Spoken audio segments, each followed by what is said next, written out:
आज की यह कहानी पति पत्नी के लिए शिक्षाप्रद कहानी है।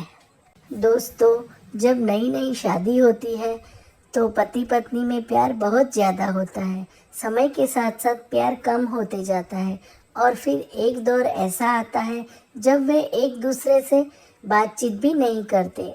ऐसा बिना कारण नहीं होता। इसके पीछे जो छोटे छोटे कारण जिम्मेदार होते हैं उसके बारे में कोई ज़्यादा नहीं सोचता। आज की कहानी आपको इन सब कारणों से अवगत कराएगी और सोचने पर मजबूर कर देगी, इसलिए इस कहानी को पूरी जरूर सुनिएगा।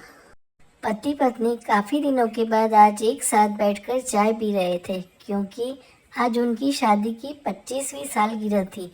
पहले की तरह वह अब साथ में समय बिताते नहीं थे, ज़्यादा साथ में एक दूसरे के पास बैठते नहीं थे।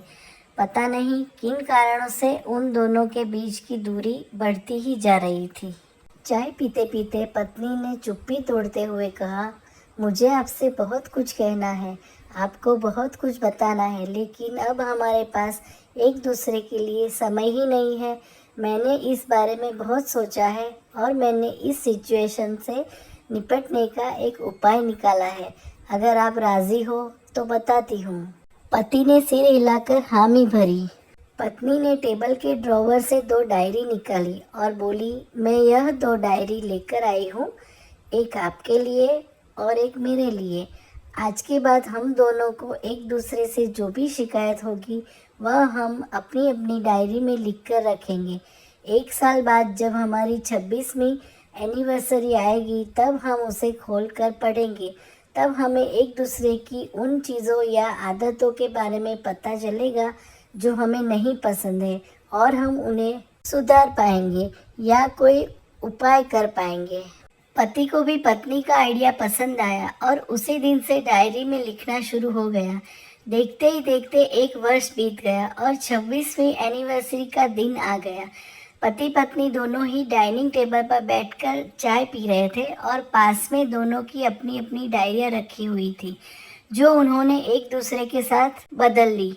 चाय खत्म करके पहले पति ने पत्नी की डायरी पढ़नी शुरू की। उस डायरी में काफ़ी सारी शिकायतें थी, जैसे कि आज होटल में ले जाने के लिए वादा किया था लेकिन फिर भी नहीं लेकर गए। आज मेरे मायके से मेहमान आए थे, उनके साथ पति ने अच्छे से बात नहीं की। कितने महीनों बाद आज मेरे लिए साड़ी लाए लेकिन पुराने डिज़ाइन की। आज मेरे सीरियल देखने के समय पति ने चैनल बदलकर न्यूज़ चला दी। आज गीला तौलिया सोफे पर छोड़ दिया। ऐसी कई सारी शिकायतें थी। डायरी को पढ़ते पढ़ते पति की आंखों में आंसू आ गए। पति को काफ़ी अफसोस हुआ। वो अपनी पत्नी से बोला, मुझे इन गलतियों के बारे में एहसास ही नहीं था, लेकिन अब मैं तुमसे वादा करता हूँ कि ऐसी गलतियाँ मैं अब फिर से नहीं दोहराऊंगा। अब पत्नी ने पति की डायरी खोली। पत्नी ने डायरी के कई सारे पन्ने पलटे, लेकिन वह पूरी तरह से खाली थी। कहीं पर भी एक भी शब्द नहीं लिखा था। पत्नी बोली, आपने तो डायरी में कुछ लिखा ही नहीं है। पति बोला, आखिरी पन्ना देखो, मैंने उसी पर लिखा है। उस पन्ने पर लिखा था, तुमने मेरे लिए और मेरे परिवार के लिए इतने सालों में जो त्याग किया है और हम सबको जितना प्यार दिया है, उसके आगे मैं तुम्हारे खिलाफ इस डायरी में कुछ भी नहीं लिख सकता। और इससे भी ज़रूरी, मुझे कभी तुम में कोई कमी देखने की इच्छा हुई ही नहीं। ऐसा नहीं है कि तुम में कोई कमी नहीं है, लेकिन तुम्हारे प्यार, समर्पण और त्याग के आगे तुम्हारी कोई भी कमी बहुत छोटी है। मेरी अनगिनत गलतियों को नज़रअंदाज करके तुमने इस कठिन जीवन में मेरे साये की तरह साथ दिया है और हमेशा मेरे साथ खड़ी रही। तुम ही बताओ, कोई भी अपने ही साये में दोष निकाले तो कैसे? अब पत्नी की आंखें नम थी।